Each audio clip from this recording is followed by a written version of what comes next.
نحمده ونصلي على رسوله الكريم اما بعد فاعوذ بالله من الشيطان الرجيم بسم الله الرحمن الرحيم رب اشرح لي صدري ويسر لي امري واحلل عقدة من لساني يفقهوا قولي رب زدنا علما اللهم فقهنا في الدين اللهم انا نسألك علما نافعا وعملا متقبلا ورزقا طيبا اللهم انفعنا بما علمتنا وعلمنا ما ينفعنا وزدنا علما آمین یا رب العالمین۔ وَكَأَيٍّ مِّن قَرْيَةٍ، اور کتنی ہی بستیوں میں سے، ہی اشد قوت من قریتک، وہ زیادہ شدید تھی قوت میں تیری بستی سے، التی اخرجتک، جس سے نکال دیا تم کو، یعنی نبی صلی اللہ علیہ وسلم کو کہا جا رہا ہے کہ کتنی بستیاں ایسی تھیں جو اس بستی سے زیادہ شدید تھیں قوت میں۔ کس بستی سے؟ جس سے آپ کو نکالا گیا۔ وہ کون سی بستی ہے؟ یعنی مکہ۔ مکہ والوں سے پہلے کئی بستیاں ایسی گزری ہیں جو ان سے کہیں زیادہ طاقتور تھی، لیکن اہلکناہم، ہم نے ان کو ہلاک کر دیا۔ فلا ناصر لہم، تو کوئی بھی ان کا مددگار نہیں تھا، کوئی ان کی مدد کرنے نہیں آیا۔ تو یہ ایک وارننگ تھی ان کے لیے بھی کہ اب یہ نہ سمجھنا کہ تمہارے ساتھ کچھ بھلائی ہوگی، تم کو بھی، تم نے نبی کو نکالا ہے اپنی بستی سے، تمہارا بھی وہی انجام ہوگا پھر کہ جو پچھلی بستیوں کا ہوا، اگر تم نے اپنی روش نہ چھوڑی۔ تو ان کو اگر ہلاک کر دیا تو کیونکہ قریش مکہ کو نا بہت مان تھا، ہم بڑی چیز ہے، ہم بہت بڑے خاندانوں سے، آخر ہم قریش ہیں، ہم خانہ کعبہ کے متولی ہیں، ہمارے جو انسیسٹرز تھے ان کے اوپر ان کو بڑا فخر تھا، پھر ہم بہادر بہت ہیں، پھر ہماری تعداد بہت زیادہ ہے، اور یہ مسلمان کیا ہے، اتنی کم تعداد میں، اتنے کمزور سے، کوئی غلام ہے، کوئی لونڈیاں ہیں، کوئی بالکل، یہ ہمارا کیا بگاڑ سکتے ہیں؟ وہ ان کو دیکھ رہے تھے، وہ یہ نہیں دیکھ رہے تھے کہ ان کے پیچھے طاقت کس کی ہے، ان کے پیچھے کون ہے کھڑا ہوا۔ اور یہی کافر بھول جاتا ہے، جو سچا مومن ہے اس کا مولا اللہ ہے، وہ اس کی طاقت کو دیکھتا ہے۔ جو کمزور سا انسان کھڑا ہوا ہے، واقعی وہ تو نہیں اس کا کچھ بگاڑ سکتا، لیکن اس کے پیچھے جو طاقت ہے وہ رب العالمین کی ہے۔ اور پھر ہوا کیا؟ وہی ہوا نا بدر میں، 313 کہاں اور کہاں، وہ لوگ 3 گنا زیادہ ان سے۔ تو اللہ کی مدد تھی نا، اللہ نے فرشتوں کو اتار دیا، اللہ کی مدد تھی تو مسلمان غالب آئے، ورنہ تو مسلمانوں کے پاس تو لڑنے کے لیے بھی ہتھیار نہیں تھے۔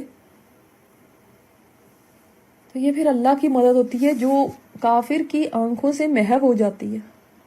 آفمن کان علی بینۃ من ربہ کمن زین لہ سوء عملہ واتبعوا اہواءہم۔ اگین کمپیریزن دو لوگوں کا، اب یہ نہیں کمپیریزن چل رہے ہیں، ٹھیک ہے، یہ پہلے بھی ہم نے کمپیریزن دیکھا، ایمان اور صالح عمل کرنے والے کا اور اس کا جو دنیا کو بس سب کچھ سمجھتا ہے، یہیں کا مزہ، یہیں کی چیزیں، یہیں کا مال و متاع جمع کرنا اور یہیں پہ کھانا پینا، ٹھیک ہے، وہ ہو گیا۔ اب اگین کمپیریزن آیا، اور یہ کمپیریزن کر کر کے اللہ تعالیٰ ہمیں حق اور باطل اور ایک با مقصد زندگی اور بے مقصد زندگی کا فرق اور ان کے انجام دکھا رہا ہے۔ کیا یہ آج جو تم سمجھتے ہو نا کہ سب اکٹھے مل کے رہ رہے ہیں، کوئی فرق تو نظر نہیں آ رہا بھائی، کافر بھی ہمارے ساتھ والے گھر میں رہ رہے ہیں، وہ بھی اتنا کما رہے ہیں کھا رہے ہیں جتنا ہم کما رہے ہیں کھا رہے ہیں، تو کیا فرق رہا؟ وہ تو کسی نقصان میں نہیں، بلکہ وہ تو بڑے مزے میں ہے، دیکھو کتنا عیش کر رہا ہے، دیکھو اس کو تو کوئی قید و بند بھی نہیں، نہ حلال حرام کا کچھ مسئلہ ہے اس کو، ہم ہی ہیں جو ساری مشکلوں کے اندر پڑے ہیں۔ تو آج تو ایسے لگتا ہے کہ فائدے میں تو وہ ہے، تمام آرام ان کو ملے میں، ہمیں یہ بھی کرنا ہے، اس کی بھی فکر ہے، اس کی بھی فکر ہے، تو ہم مشکل میں ہیں۔ حالانکہ ایسا نہیں، آگے کی زندگی میں دیکھو کہ ان کے اور تمہارے انجام میں کیسا فرق ہے، اگر تم ایمان لا کر صالح عمل کرنے والے ہوتے ہو، اور اگر تم بھی کافر والی زندگی گزارتے ہو تو پھر نہ یہ غلط فہمی میں رہنا کہ وہ انجام ملے گا۔ میں پہلے بھی مثال دی تھی کہ فرعون والی زندگی گزار کے آپ یہ نہیں کہہ سکتے کہ مجھے موسیٰ والی موت ملے، ٹھیک ہے۔ أَفَمَنْ كَانَ عَلَى بَيِّنَةٍ مِّن رَبِّهِ، کیا بھلا وہ جو اوپر ایک واضح دلیل کی ہے، واضح دلیل کے مطلب کیا ہے، یعنی वही की रोशनी में चलने वाला है। बय्यिना यानी रोशन हकीकत, बिल्कुल जो वाज़े है। उसके अमल की बुनियाद किस पे है? ख्वाहिशात पे नहीं है कि मेरा दिल क्या चाहता है, इसकी बेस पे नहीं वो अमल करता। वो ये देखता है कि वही क्या कहती है, जो अपने रब की तरफ से हिदायत पे है। ठीक है, यानी क्या मतलब हुआ? वही इलाही पे अमल करने वाला है। अब इसका कंपैरिजन किससे किया गया? कमन ज़ुय्यिना लहू सूउ अमलिही, क्या वो उसकी तरह है जिसका मुज़य्यन कर दिया उसके लिए उसका बुरा अमल। वत्तबाउ अहवाहुम, और उन्होंने पैरवी की अपनी ख्वाहिशात की। क्या ये उसके जैसा जो अपनी ख्वाहिशात पे बस चलता है, और उसको जो गुनाह भी करता है वो भी उसको लगता है कि मैंने क्या गलत कर दिया, मैंने क्या बुरा किया, इसमें क्या हरज है? सभी आज ऐसा कर रहे हैं। तुम तो बिल्कुल एक्सट्रीमिस्ट हो। उसको परवाह ही नहीं है कि अल्लाह की नाफरमानी कर रहा है, उसको परवाह ही नहीं कि ये गुनाह है। उसकी नजर में उसका बुरा अमल भी सही है, बिल्कुल सही है।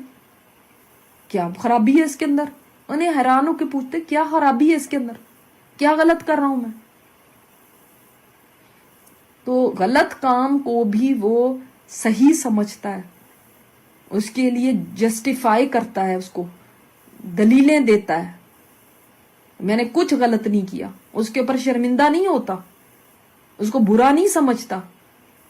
तो उसके लिए फिर समझ लें बुराई जो है वो डेकोरेट, उसको बुराई अच्छाई लगती है, उसको लगता है सही है बिल्कुल, और अपनी ख्वाहिशात पे चल रहा है। अल्लाह के अहकामात की उसको परवाह नहीं है, ख्वाहिशात पूरी करनी है बस।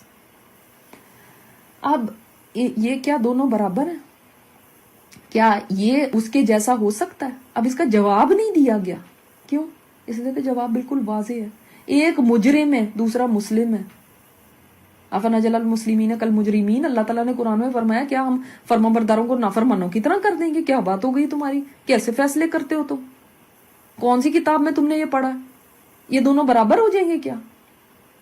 दुनिया में तुम्हें लगता होगा बराबर है, दुनिया में लगता होगा कि हाँ ये एक जैसी जिंदगी गुजार रहे हैं, उसके पास भी गाड़ी है, इसके पास भी गाड़ी, उसके पास भी घर है, इसके पास भी घर है। आखिरत ऐसी नहीं है। एक ख्वाहिशात पूरी करने में लगा हुआ है, उसने यहीं की जिंदगी को सब कुछ समझ लिया। दूसरा अल्लाह की बताए हुए पर चल रहा है। तो दोनों क्या बराबर है? अब ये सारे हमसे ना क्वेश्चन हो रहे हैं। आप देखिए ये पीछे क्वेश्चन आया, क्वेश्चन नहीं, एक बात आई आयत नंबर 9 में कि जिसने कराहत की जो अल्लाह ने नाजिल किया तो अल्लाह ने उसके अमाल जाया कर दिए। ठीक है, अब हम भी देखें अपने अंदर, इसमें सवाल करें कि जब मैं कुरान के कोई अहकामात आते हैं तो मेरे दिल में तंगी तो नहीं होती?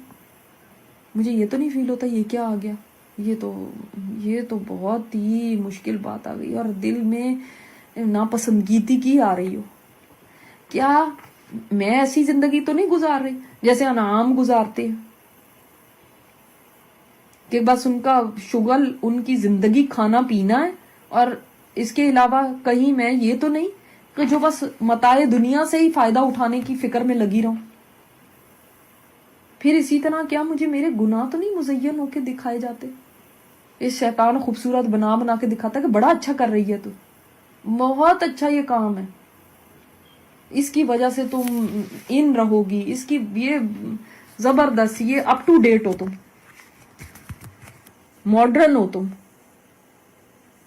ये मुज़य्यन कर देना हुआ ना, कि कहीं शैतान ने मेरे गुनाहों को मुज़य्यन तो नहीं किया हुआ मेरे लिए, कि मुझे वो अच्छे लगते हैं, मुझे सही लगते हैं, मैं सही कर रही हूं, हालांकि पता है कि ये गुनाह है, बस अपनी ख्वाहिश पूरी करनी है। आप अपनी ख्वाहिशात पूरी कर रहे हैं, नफ्स के बंदे हैं। देखिए याद रखें, जन्नत जो है ना वो घिरी हुई है मुशक्कत वाले कामों से, जो नफ्स के ऊपर मुश्किल हैं, गरां हैं, नफ्स को अच्छे नहीं लगते करने, भारी लगते हैं। किसको अच्छा लगता है रात को जागना और उठ के इस मुंह पे जो नींद से भरा हुआ है उसको उसके ऊपर छींटे मारना और फिर खड़े हो जाना मुसल्ले पे? मुश्किल ही लगता है ना। जिसको अच्छा लगता है कि बस सुबह से फजर से पहले का खाया हुआ और मगरिब के बाद खाए, रोजा रखना। जिसको अच्छा लगता है कि अपने आप को लपेट लपेट के रखे कि कोई किसी की नजर ना पड़े।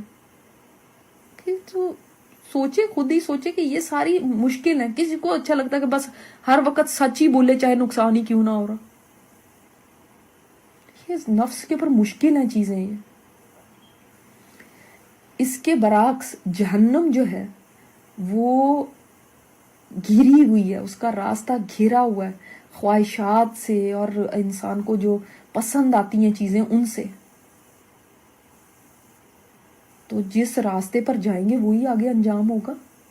خواہشات انسان کو اللہ کا بندہ نہیں بننے دیتی، اس لیے خواہشات پہ قابو کرنا ضروری ہے. دل پہ پتھر رکھ کے صبر کر کے اللہ کے راستے پر اپنے آپ کو چلانا ضروری ہے، ورنہ خواہشات تو انسانوں کو کہیں کا نہیں چھوڑیں گی. خواہش آج یہ ہے یہ کر لوں، اگلے دن کچھ اور خواہش ہے، تیسرے خواہش آپ کو کہتی ہے کہ یہاں پہ بیٹھنے کی بھی کیا ضرورت ہے، یہ سیکھنے کی کیا ضرورت ہے. خواہش تو یہ ہے کہ لیٹ جاؤں، چلو آؤ کہیں سیل پہ چلتی ہوں، کوئی شاپنگ کر لوں، اس سے بات کر لوں، اس کو کال کر لوں، کسی پارٹی پہ چلی جاؤں، کوئی لنچ رکھ لوں. کوئی یہ خواہش تو یہ کہتی ہے نا کہ چھوڑو یہ سب، کیا اس میں پڑی ہوئی ہو. تو خواہشات تو انسان کو کہیں کا نہیں رہنے دیتی، خواہشات جنت تک نہیں لے جا سکتی. جنت تک جانا ہے تو صبر کے ساتھ اللہ کے راستے پر چلتے رہنا ہے. تو یہ وہ بندہ ہے جو علی بینۃ من ربہ ہے، اوپر ہے اس حق کے اوپر، اس یعنی جو روشن دلیل ہے، بالکل واضح حقیقت ہے، اس کے اوپر چل رہا ہے.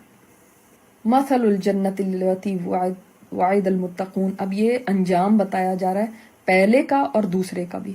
اب مثال ہے اس جنت کی جس کا وعدہ کیا گیا ہے متقی لوگوں سے. فیہا انہار من ماء غیر آسن.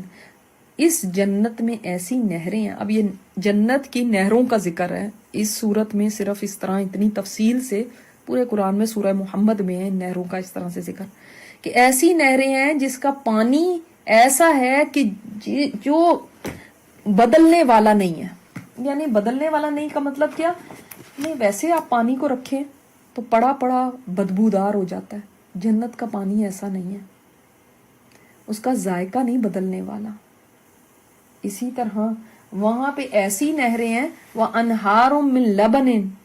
ایسی نہریں ہیں جو دودھ کی ہیں. دنیا میں تو دودھ کی نہر کا آپ تصور ہی نہیں کر سکتے نا، کہ دودھ کی بھی نہر. چلو پانی کی نہریں تو دیکھی ہوں گی، دودھ کی نہریں نہیں کبھی دیکھی.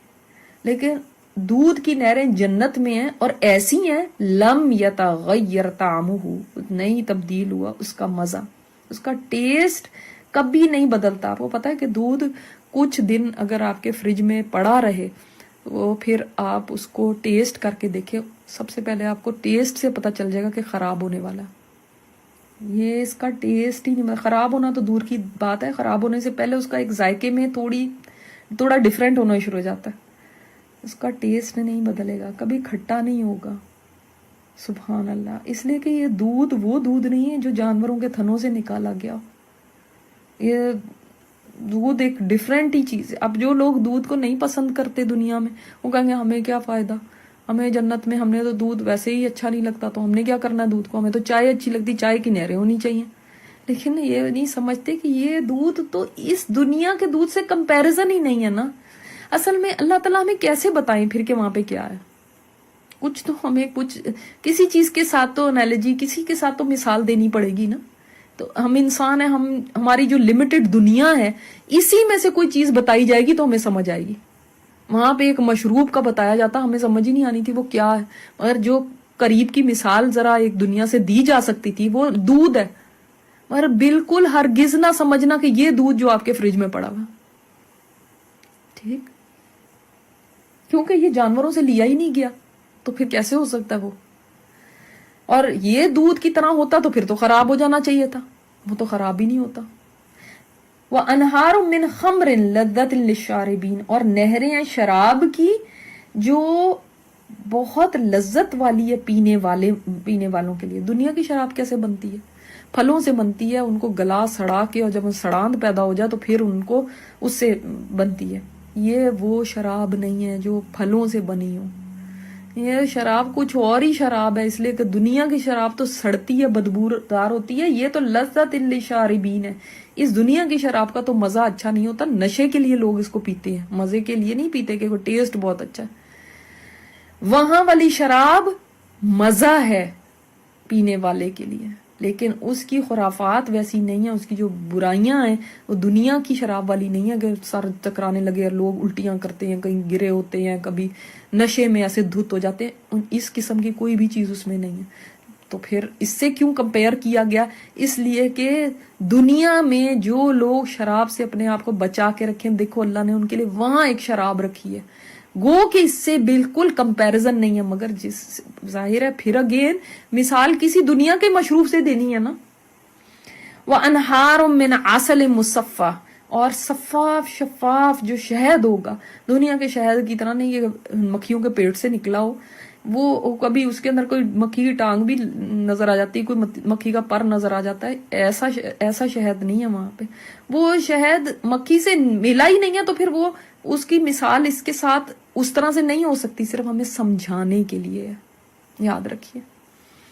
तो ये जन्नत की नहरें कैसी होंगी कि इनका ना तो जायका बदलेगा, ना बदबूदार होगा, ना दूध का जायका तब्दील होगा, शराब लजीज होगी और साफ सुथरा शहद होगा जिसकी नहरें होंगी, जिसमें कोई मोम के असरात नहीं होंगे।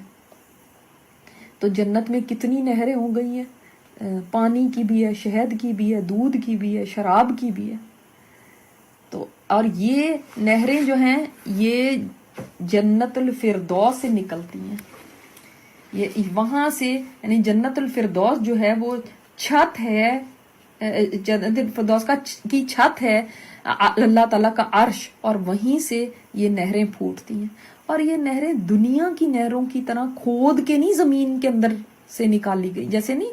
हाँ, आपने नहरें देखी होंगी कि दुनिया में तो खोदी होती हैं नहरें, तो गहराई के अंदर, ये सतह के ऊपर चल रही होंगी, ये खुदी भी नहीं होंगी, सुभान अल्लाह, गड़े नहीं होंगे, बल्कि जमीन के ऊपर होंगी, और इनके किनारे किनारे लूलू और मोतियों के खैमे होंगे। इनकी मट्टी मुश्क होगी, खालिस मुश्क, मुश्क खुशबू होती है ना, इनकी मट्टी होगी। तो सुभान अल्लाह, ये ऐसी नहरें होंगी। और फिर ये भी आता है कि ये नहरें जो हैं ये इनके हदीस में कहा गया बाहर तो समंदर को कहते हैं। तो ये ऐसी छोटी छोटी दुनिया की नहरों की तरह नहीं होंगी, बल्कि ये समंदर होंगे, समंदरों से नहरें निकलेंगी, समुद्रों से नहरें निकलेंगे। हदीस में जन्नत में पानी का समंदर है, शहद का समंदर है, दूध का समंदर है, बाहर है, शराब का समंदर है, और इन समंदरों से नहरें निकलेंगी। सुभान अल्लाह। तो वो कैसी होंगी वो आगे नहरें, जो जिस तरह चाहेगा अपने महल के पास उस तरह से ले आएगा उस नहर को। अल्लाह अकबर। तो बात वही है कि अल्लाह ताला ने फरमाया ना कि आंखों की ठंडक का अल्लाह ने वो सामान रखा है जन्नत के अंदर। दुनिया में तो इंसान उसका तसव्वुर ही नहीं कर सकता ना कि क्या क्या उसकी आंखों की ठंडक के सामान रखे। इसका मतलब उनकी तो जिन चीजों का कंपैरिजन दिया जा सकता था उनके तो नाम लिए गए, जिनका कोई कंपैरिजन ही नहीं हो सकता उनके तो बस ये कह दिया कि आंखों की ठंडक का सामान अल्लाह ने रखा है। वो तो वहां जाके पता चलेगा कि क्या है, क्योंकि यहाँ पे हम समझ ही नहीं सकते, हमारी अक्ल में आ ही नहीं सकती, हमने वो चीजें देखी ही नहीं। सुभान अल्लाह। तो वो फिर वलहुम फीहा मिन कुल्ल थमरात, और उनके लिए वहां हर तरह के फल होंगे। जन्नत में किसी को भी भूख और प्यास नहीं लगेगी, सिर्फ लज्जत के लिए खाएंगे, मजे के लिए खाएंगे। जैसे यहाँ पे हम कई चीजें हैं, कोई चाट है, कोई समोसे हैं, ये हम भूख के लिए नहीं खाते, ये हम मजे के लिए खाते हैं, चटखारे के लिए खाते हैं। तो वहां पे ये चीजें होंगी जो लज्जत के सामान होंगे। ये नहीं कि भूख लगी है तो अब रोटी सालन आ रहा है यार, इसी वजह से फल का जिक्र आया ना, क्योंकि फल भूख खत्म करने के लिए ना होता, लज्जत के लिए इंसान खाता है, मजे के लिए खाता है। और वह मगफिरतुम मिन रब्बिहिम, मगफिरत उनके रब की तरफ से। आप देखें, हालांकि जन्नत में दाखिला ही मगफिरत से ही होगा, तो जन्नत में दाखिल होंगे और जन्नत की नेमतें मिलेंगी, लेकिन फिर भी मगफिरत का जिक्र यहाँ पे किया गया कि जन्नत में फल मिलेंगे और मगफिरत मिलेगी। तो इससे पता चलता है कि जन्नत में दाखिले से पहले इनको मगफिरत मिल चुकी है। और दूसरा इसका माना यह है कि मगफिरत से मुराद यहाँ पे है कि तकलीफ को दूर कर देना, यानी अब उनका कोई मुहासबा नहीं, कोई हिसाब किताब नहीं, जितना मर्जी खाएं पिएं, किसी नेमत का हिसाब नहीं। ठीक है। और तीसरी बात यह है कि मगफिरत इतनी बड़ी अल्लाह ताला की रहमत है ना मगफरत का मतलब क्या होता है कि अल्लाह ताला गुनाहों को ढांप दे, गुनाहों को ढांप दे, उनको माफ कर दे। अगर कोई माफ कर भी दे लेकिन साथ साथ ताने देता रहे, साथ साथ जिताता भी रहे कि देखो तुमने ऐसे किया था, लेकिन ठीक है मैंने तुम्हें माफ तो कर दिया, लेकिन याद है तुमने ये वक्त में ये किया था। आपके हस्बैंड आपको कोई चीज गिफ्ट में दे, लेकिन साथ साथ जिताते भी रहे, वैसे तो तुम ऐसी हो लेकिन मैं तुम्हें फिर भी ये दे देता हूँ, वैसे तो तुमने फलां वक्त में मुझे बहुत सताया लेकिन फिर भी मैं तुम्हें ये दे देता हूँ। तो अब सारा वो जो गिफ्ट भी दिया होगा उसका भी मजा किरकिरा हो जाएगा, राइट। तो अल्लाह ताला वहां पे ताने नहीं देगा कि तुमने ऐसे किया था, तुमने ऐसे किया था, नहीं, ढांप देगा उनके गुनाहों को और उनको माफ कर देगा। और ये माफी उनके लिए कितनी बड़ी नेमत होगी अल्लाह की। अब ये बंदा जो इतनी नेमतों में बैठा हुआ है, का मन हुआ खालिदुन फिन्नार, क्या उसकी तरह हो सकता है जो आग में हमेशा रहने वाला, वसुकू माअन हमीमा, और वो पिलाए जाए पानी खौलता हुआ, फक़त्ता अमआअहुम, तो काट देगा उनकी आंतों को। एक बंदा दूध, शहद और इन सब नहरों के अंदर है और उसके पास फरावानी है फलों की, और उसके रब की मगफिरत है, यानी रब भी राजी हो गया, उसकी तरह हो सकता है जो आग में जल रहा है और उसको खौलता हुआ पानी पिलाया जाए, और वो पानी भी ऐसा है, अल्लाह अकबर अस्तगफिरुल्लाह, पानी जितना भी गर्म पी लें, गरारे कर रहे हैं, वो पानी कभी हलक में उतर जाए तो मुंह जल जाता है, लेकिन ऐसा नहीं होता कि इंसान की अंदर पेट में जाके कोई ऐसी चीज हो जाए। लेकिन वो कैसा पानी होगा, अल्लाह अकबर, उसका क्या टेम्परेचर होगा कि आंतों को, आंतें हालांकि बड़ी सख्त चीज होती हैं, आंतें जो इंटेस्टाइन होता है इंसान का वो बहुत सख्त होता है, उसको टुकड़े टुकड़े हो जाना, इससे पता चलता है कि किस कदर वो खौलता हुआ पानी होगा। वो पानी पता नहीं होगा, ये H2O तो नहीं हो सकता, पता नहीं क्या वो चीज होगी जिससे अस्तगफिरुल्लाह आंतें कट जाएं, और वो कट के भी आंतें उसके पीठ के रास्ते बाहर निकल आएंगी।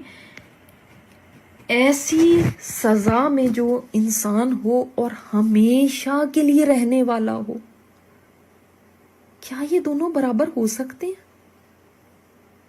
कितना अल्लाह ताला ने सवाल किया ये।